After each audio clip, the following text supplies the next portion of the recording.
हाय, मैं हूं सावित्री और आप देख रहे हैं सावित्री सत्य यूट्यूब चैनल। मैं पुनः एक नई वीडियो को लेकर आई हूं और आज का टॉपिक है क्षेत्रीय राज्य पंजाब एवं मैसूर। चलिए जानते हैं क्षेत्रीय राज्य पंजाब एवं मैसूर के बारे में।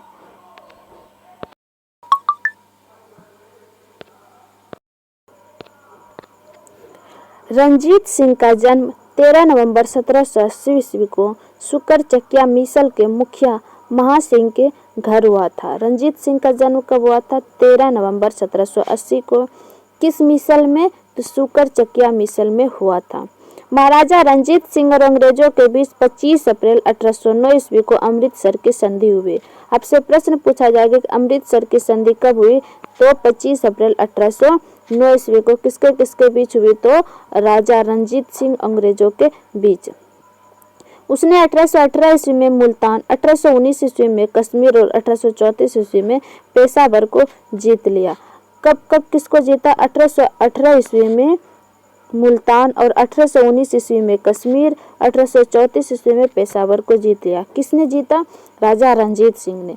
1798 ईस्वी में अफगानिस्तान के शासक जमान शाह ने पंजाब पर आक्रमण किया। पंजाब पर आक्रमण किसने किया था? जमान शाह ने। कब किया था? 1798 में। कहाँ का शासक था? अफगानिस्तान का शासक था। वापस जाते समय उसकी तोपें चिनाब नदी में गिर गई। रंजीत सिंह ने उन्हें निकलवा कर वापस भिजवा दिया। उस समय उस सेवा के बदले जमान शाह ने उसे लाहौर पर अधिकार करने की अनुमति दी। 1799 ईस्वी में रंजीत सिंह ने तत्काल लाहौर पर अधिकार कर लिया था। लाहौर पर रंजीत सिंह ने कब अधिकार कर लिया था? 1799 ईस्वी में। किस पर? लाहौर पर अधिकार कर लिया था। किसने किया था? रंजीत सिंह ने। और राजधानी बनाया और उसे राजधानी बनाया। एक तो लाहौर पर अधिकार किया कब? 1799 में, और उसे अपना राजधानी बना लिया।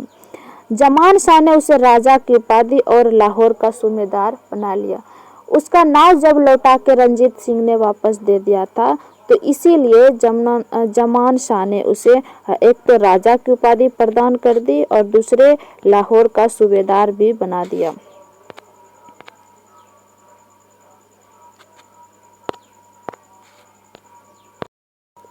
आगे है तत्पश्चात पंजाब की राजनीतिक राजधानी लाहौर और धार्मिक राजधानी अमृतसर दोनों ही उसके अधीन आ गए। राजनीतिक राजधानी कहाँ बनाया गया था? लाहौर में, और धार्मिक राजधानी अमृतसर उसके अधीन आ गई। रंजीत सिंह एक योग्य शासक थे। इन्होंने कहा था कि ईश्वर की इच्छा थी कि मैं सब धर्मों को एक निगाह से देखूं, इसलिए उसने दूसरी आंखों की रोशनी ले ली। आपको प्रश्नगत के रूप में इस प्रकार के कथन को दे दिया जाएगा और आपसे पूछा जाएगा कि ये कथन किस शासक का है। तो आपको याद रखना है कि इस कथन को किसने कहा था? राजा रंजीत सिंह का ये कथन है। अफगान अमीर शाह शुजा ने रंजीत सिंह को कोहिनूर हीरा प्रदान की थी। आपको प्रश्नगत के रूप में इसको याद रखना है कि किस शासक ने कोहिनूर हीरा रंजीत सिंह को प्रदान की थी? तो शाह शुजा ने। कौन सा हीरा? कोहिनूर हीरा। कोहिनूर हीरा एक कीमती हीरे के रूप में माना जाता है। 1839 ईस्वी में रंजीत सिंह की मृत्यु, उनका पुत्र खड़क सिंह सिंहासन पर बैठा। आपसे प्रश्नगत के रूप में पूछा जाएगा कि रंजीत सिंह का मृत्यु कब हुआ था? तो 1839 ईस्वी में। इसके बाद वहाँ का शासक कौन बना? तो खड़क सिंह। खड़क सिंह कौन था? इसका पुत्र ही था। इसे अफीम खाने की आदत थी। अफीम एक नशीले पदार्थ है, इससे जानलेवा बीमारी भी हो सकती थी। इसका खाने का आदत किस शासक को था? रंजीत सिंह को। इसके शासन के दौरान शीघ्र ही दरबार में दो विरोधी दलों संधावा लिया सरदार चैत सिंह, उत्तर सिंह, लहना सिंह, उनके भतीजे अजीत सिंह, डोगरा बंधुओं ध्यान सिंह, गुलाब सिंह, सुचेत सिंह प्रतिद्वंद्वित्व के कारण पंजाब में अराजकता फैल गई। चिलियावाला युद्ध 13 जनवरी 1849 ईस्वी को लड़ा गया। आपसे प्रश्नगत के रूप में पूछा जाएगा कि चिलियावाला का युद्ध कब हुआ था? तो 13 जनवरी 1849 ईस्वी में इस युद्ध में अंग्रेजी सेना का नेतृत्व लॉर्ड गफ ने तथा सिख सेना शेर सिंह ने नेतृत्व किया था। आपसे प्रश्नगत के रूप में पूछा जाएगा कि चिलियावाला के युद्ध में अंग्रेजी सेना का नेतृत्व किसने किया था? लॉर्ड गफ ने तथा सिख सेना का नेतृत्व शेर सिंह के नेतृत्व में लड़ी गई थी। आगे है, इस युद्ध अनिर्णित समाप्त हुआ। यह युद्ध जो चिलियावाला युद्ध हुआ था, इस युद्ध के समाप्ति के पश्चात कोई भी निर्णय प्राप्त नहीं हुआ। इस युद्ध के समय भारत का गवर्नर जनरल लॉर्ड डलहौजी था। आपसे प्रश्नगत रूप से पूछा जाएगा कि चिलियावाला युद्ध के समय भारत का गवर्नर जनरल कौन था? तो लॉर्ड डलहौजी था, याद रखना है आपको। महाराजा दिलीप सिंह सिख संप्रदाय के अंतिम शासक थे। आपको प्रश्न के रूप में पूछेगा कि सिख संप्रदाय के अंतिम शासक या अंतिम सम्राट कौन थे? तो इसका सही आंसर के रूप में हो जाएगा दिलीप सिंह सिख संप्रदाय के अंतिम शासक थे। इन्होंने 1843 से 1849 तक शासन किया। इसका शासनकाल कब से कब तक रहा? 1843 से 1849। दिलीप सिंह ने सिख धर्म छोड़कर ईसाई धर्म को अपनाया था। दिलीप सिंह ने कौन से धर्म? सिख धर्म को छोड़ दिया और ईसाई धर्म को अपनाया और इन्होंने रूस की यात्रा भी पूरी की थी। इसका निधन अक्टूबर 1893 ईस्वी में हो गया था। किसका निधन हो गया था? दिलीप सिंह का। कब? अक्टूबर 1893। कहाँ पे? पेरिस में हो गया। तथा इनकी अंत्येष्टि इंग्लैंड में, अर्थात इसका अंतिम संस्कार इंग्लैंड में किया गया।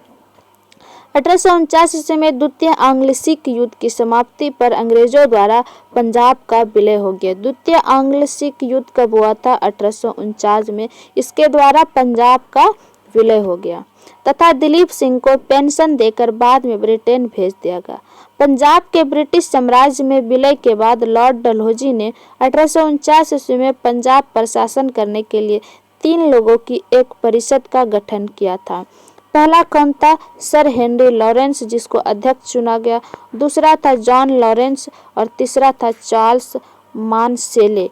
ग्रेनविले मानसेले सदस्य के रूप में नियुक्त किया गया था। प्रथम आंग्ल मैसूर युद्ध 1767 से 69 तक चला था। प्रथम आंग्ल मैसूर युद्ध 1767 से 69 तक चला था। इस युद्ध में हैदर अली की विजय प्राप्ति हुई थी। इस युद्ध में कौन जीता था? हैदर अली। इस दौरान अंग्रेजी गवर्नर वेरेलस्ट था। प्रथम आंग्ल मैसूर के समय अंग्रेजी गवर्नर कौन था? वेरेलस्ट था, यह याद रखना। युद्ध 4 अप्रैल 1769 को मद्रास की संधि से समाप्त हो गया। आपसे प्रश्न के रूप में पूछा जाएगा कि प्रथम आंग्ल मैसूर किस संधि से समाप्त हुई? तो मद्रास की संधि से समाप्त हुई थी। आगे है द्वितीय आंग्ल मैसूर युद्ध जो 1780 से 1784 तक चला था के दौरान हैदर अली ने निजाम तथा मराठों के साथ मिलकर अंग्रेजों के विरुद्ध एक मोर्चा बनाया था। द्वितीय आंग्ल मैसूर युद्ध कब हुआ था? 1780 से 84 तक चला था। किसने मोर्चा बनाया था? तो मराठों से मिलकर हैदर अली ने मोर्चा बनाया था। किसके विरुद्ध बनाया था? मराठों के विरुद्ध। जुलाई 1780 में हैदर अली ने कर्नाटक पर आक्रमण किया था। 1780 ईस्वी में हैदर अली ने किस जगह पर आक्रमण किया था? कर्नाटक पर, तथा कर्नल वेली के अधीन अंग्रेजी सेना को हराकर अरकाट पर अधिकार कर लिया। इसी दौरान टीपू ने हेक्टर मुनरो की सेना को पल्लीलूर नामक स्थान पर हराया था। 1781 ईस्वी में हैदर अली का सामना अंग्रेज जनरल आयरकुट से हुआ था, जिसने पोर्टो नोवो 1 जुलाई 1781 पोल्लीलूर तथा सोलिंगुर में हैदर अली को परास्त किया था। 1781 ईस्वी में हैदर अली का सामना अंग्रेज जनरल आयरकुट के से हुआ था, जिसने पोर्टो नोवो कब 1 जुलाई 1781 को पोल्लीलूर तथा सोलिंगुर में हैदर अली को परास्त किया था। दिसंबर 1782 ईस्वी में हैदर अली की मृत्यु हो जाती है। हैदर अली की मृत्यु कब हो जाती है? 1782 ईस्वी में मृत्यु हो जाती है। इसके बाद टीपू सुल्तान अंग्रेजों के विरुद्ध संघर्ष जारी करता। अंततः मंगलोर की संधि से द्वितीय आंग्ल मैसूर युद्ध समाप्त हो जाते हैं। तो द्वितीय आंग्ल मैसूर युद्ध किस संधि से समाप्त होती है? तो मंगलोर की संधि से द्वितीय आंग्ल मैसूर युद्ध समाप्त होते हैं। आगे है, टीपू सुल्तान ने श्रीरंगपट्टनम को अपनी राजधानी बनाई। टीपू सुल्तान ने अपनी राजधानी किसको बनाई थी? श्रीरंगपट्टनम को। और जैकोबिन क्लब की स्थापना की। और किसका स्थापना किया था? जैकोबिन क्लब की स्थापना की और उसका सदस्य बना। साथ ही अपने राजधानी में फ्रांस और मैसूर की मैत्री का प्रतीक स्वतंत्रता का वृक्ष रोपा। टीपू सुल्तान ने अपने समकालीन विदेशी राज्यों से मैत्री संबंध बनाने तथा अंग्रेजों के विरुद्ध उनकी सहायता प्राप्त करने के लिए ईरानी कस्तूतनिया, आधुनिक इस्तांबुल, अफगानिस्तान और फ्रांस आदि के दूत मंडल भेजे और आधुनिक रीति पर दूतावासों की स्थापना की। आगे है तृतीय आंग्ल मैसूर युद्ध। तृतीय आंग्ल मैसूर युद्ध 1790 से 1792 तक चला। इसका अवसान श्रीरंगपट्टनम की संधि से समाप्त होती है। मार्च 1792 ईस्वी को तृतीय आंग्ल मैसूर युद्ध श्रीरंगपट्टनम की संधि से समाप्त होती है। इस संधि में अंग्रेजों की ओर से कर्नवालिस तथा मैसूर से टीपू सुल्तान रहते हैं। अंग्रेज की ओर से कर्नवालिस और मैसूर से टीपू सुल्तान शामिल थे। टीपू सुल्तान चतुर्थ आंग्ल मैसूर 1799 के दौरान अंग्रेजों से लड़ते लड़ते मृत्यु हो जाती है। टीपू सुल्तान की मृत्यु किस युद्ध में हो जाता है? तो आंग्ल मैसूर के युद्ध में 1799 में लड़ते लड़ते इसकी मृत्यु हो जाती है और इसके कुल सदस्यों को बेल्लोर में कैद कर लिया जाता है। इस युद्ध के समय अंग्रेजी सेना को बेलोजली और स्टुअर्ट ने अपना नेतृत्व प्रदान किया। मैसूर को जीतने की खुशी में आयरलैंड के लॉर्ड समाज ने बेलेजली को मार्किवस की उपाधि प्रदान की थी। युद्ध के बाद अंग्रेजों ने मैसूर की गद्दी पर पुनः अडियार वंश के एक बालक कृष्णराज को बिठा दिया। कनारा, कोयम्बटूर, श्रीरंगपट्टनम को अपने राज्य में मिला लिया। बेगम समरू 1750 से 1836 तक इसका शासनकाल रहा। एक अति प्रसिद्ध चर्च का निर्माण किया था। आपसे प्रश्न पूछा जाएगा कि चर्च का निर्माण मेरठ के निकट सरधना में कराया था। किसने किया था? बेगम समरू ने कराया था। बेगम समरू के पति एक यूरोपीय वार्लट रेनहार्ड साब्रे थे। इसके पति कौन थे? वार्लट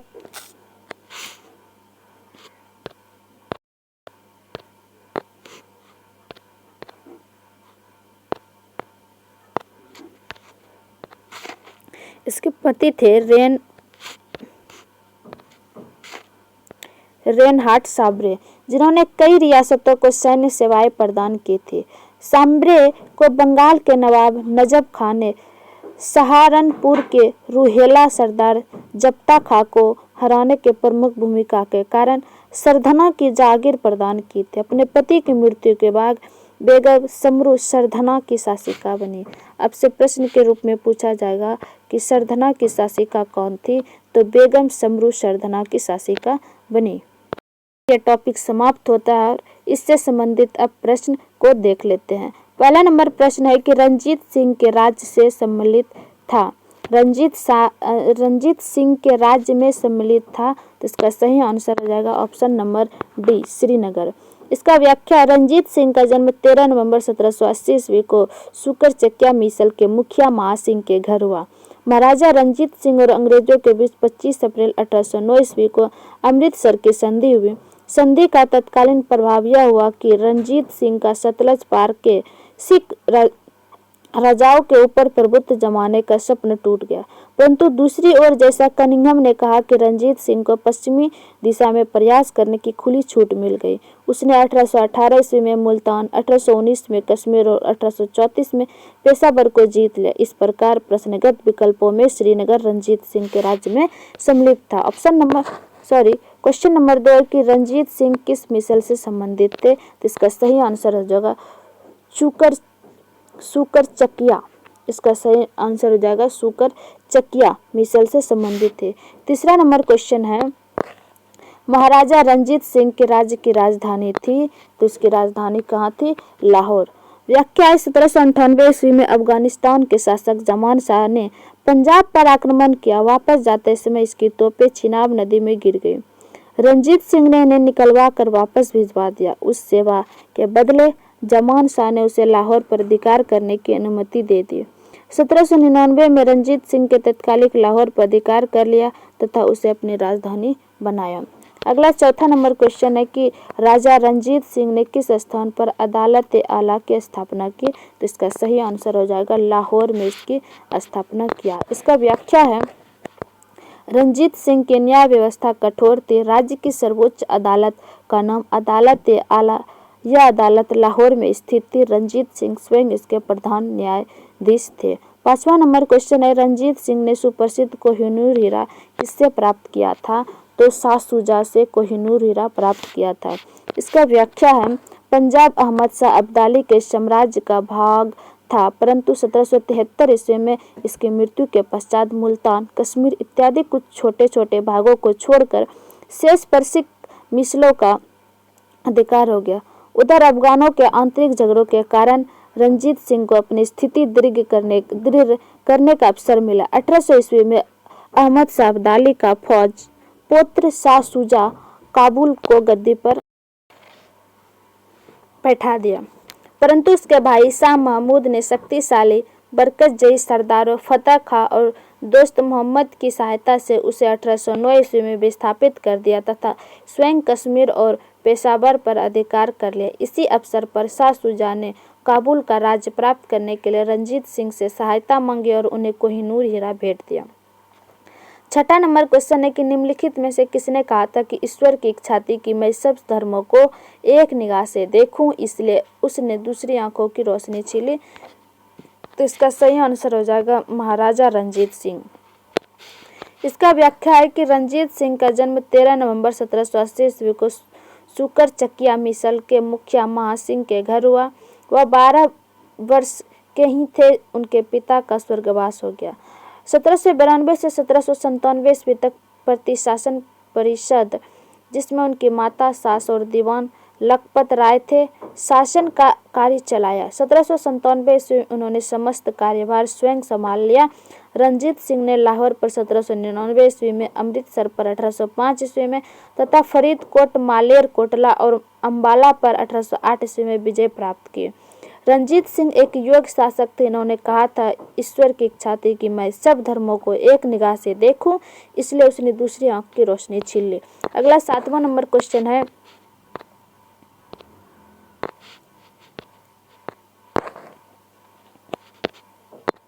महाराजा रंजीत सिंह के उत्तराधिकारी थे, तो इसके पुत्र खड़क सिंह इसके उत्तराधिकारी थे। इसके पुत्र का नाम क्या था? खड़क सिंह, यही इसके उत्तराधिकारी थे। इसका व्याख्या है, 1839 ईस्वी में रंजीत सिंह की मृत्यु के बाद उसका पुत्र खड़क सिंह सिंहासन पर बैठा। 8वां नंबर क्वेश्चन है कि सिख राज्य का अंतिम सम्राट कौन था या राजा कौन था? तो इसका सही आंसर हो जाएगा क्या? दिलीप सिंह। महाराजा दिलीप सिंह सिख संप्रदाय के अंतिम शासक थे। इन्होंने 1843 से 1849 तक शासन किया। अगला 9 नंबर क्वेश्चन है कि पंजाब के पूर्व महाराजा दिलीप सिंह के विषय में निम्नलिखित में से कौन सा कथन सत्य है? तो इसका सही आंसर हो जाएगा ऑप्शन नंबर ए, 23 अक्टूबर 1893 ईस्वी को इसका निधन हो गया। बी नंबर ऑप्शन है कि नासिक में इसकी अंत्येष्टि हुई, ये गलत है। इसका अंतिम संस्कार कहाँ हुआ था? इंग्लैंड में।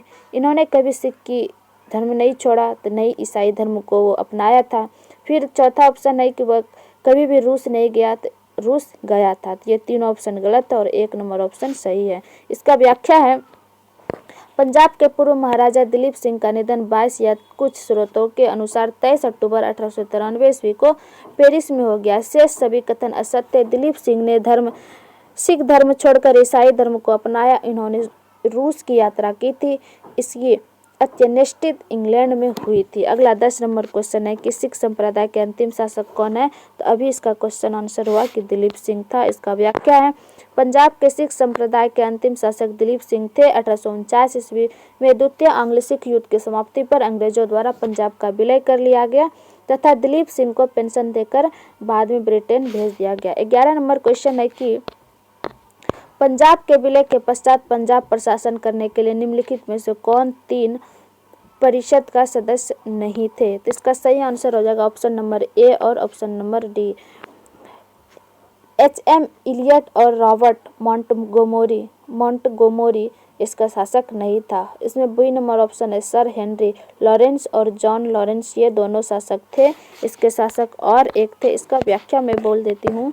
पंजाब पर ब्रिटिश साम्राज्य के विलय के बाद लॉर्ड डलहौजी ने 1849 ईस्वी में पंजाब पर शासन करने के लिए 3 लोगों की एक परिषद का गठन किया, जिसमें सर हेनरी लॉरेंस क्या थे, अध्यक्ष के रूप में चुने गए थे तथा जॉन लॉरेंस और चार्ल्स ग्रेनविल मानसेल के सदस्य के रूप में नियुक्त किया गया। एच.एम.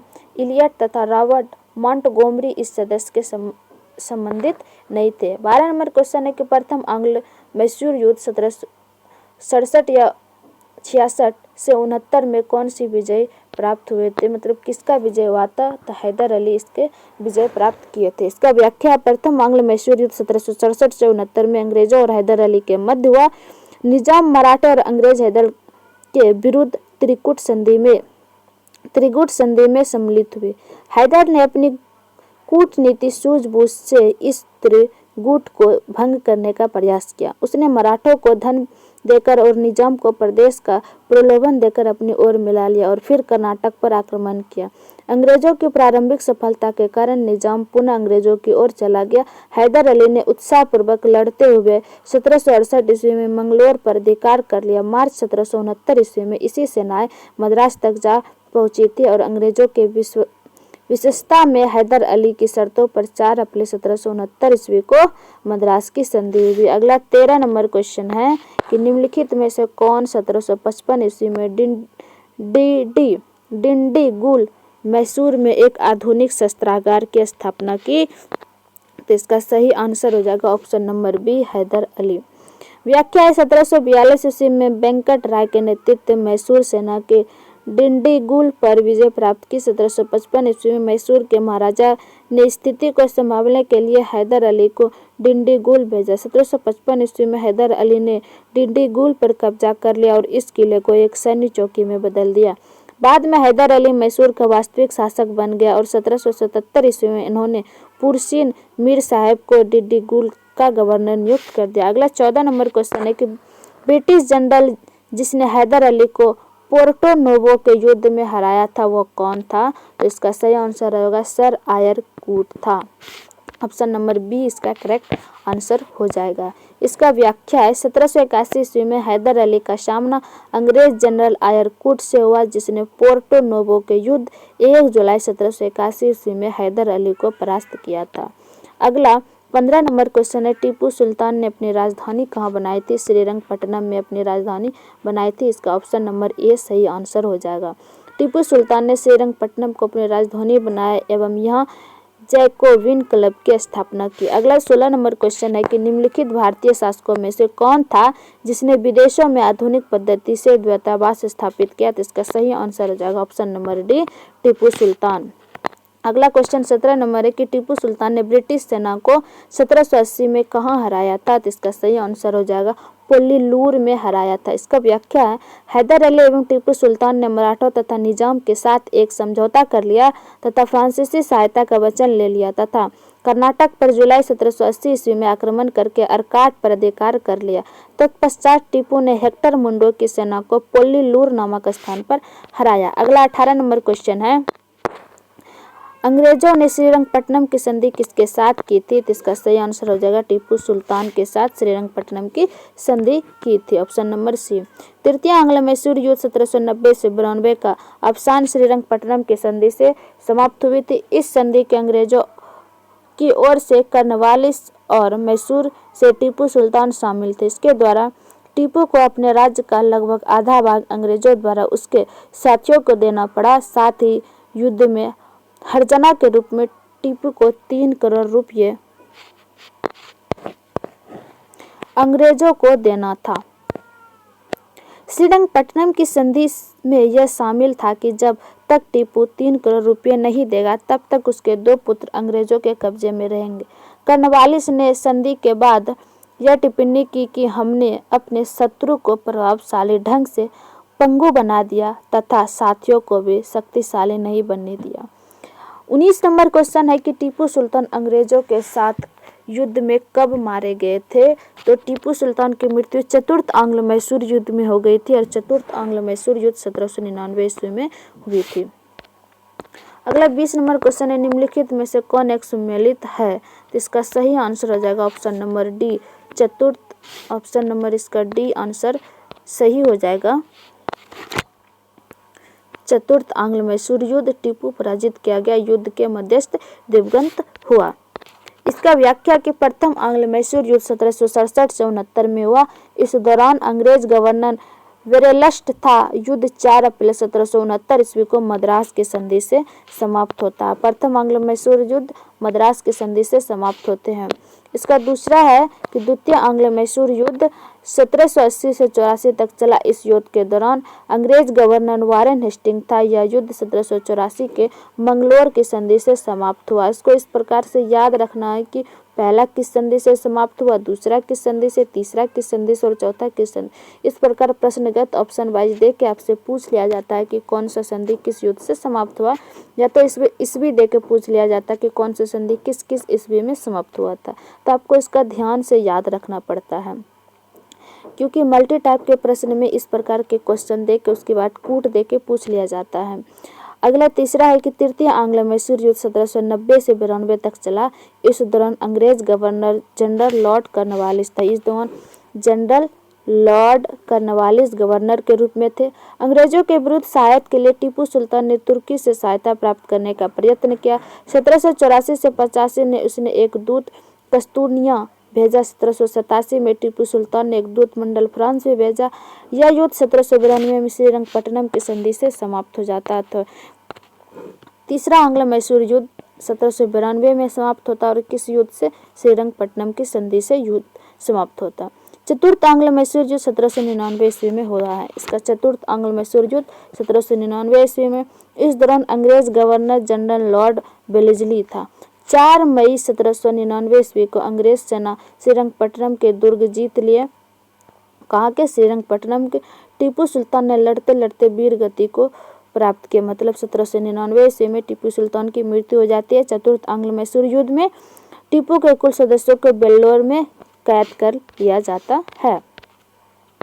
अगला क्वेश्चन है 21 नंबर सूची है। सूची 1 सूची 2 को सुमेलित कीजिए। सूचियों में दिए गए कूट पर सही मिलान कीजिए। मिलान करके बताना है कि कौन सा सही है। चलिए आपको मैं दिखाती हूँ मिलान करके कि कौन से संधि कब हुई।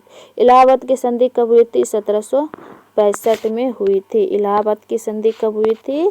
1765 ईस्वी में इलाहाबाद की संधि। मंगलोर की संधि कब हुई थी? तो मंगलोर की संधि कब हुई थी? 1784 में ही हुई थी। आगे है सालाबाई की संधि।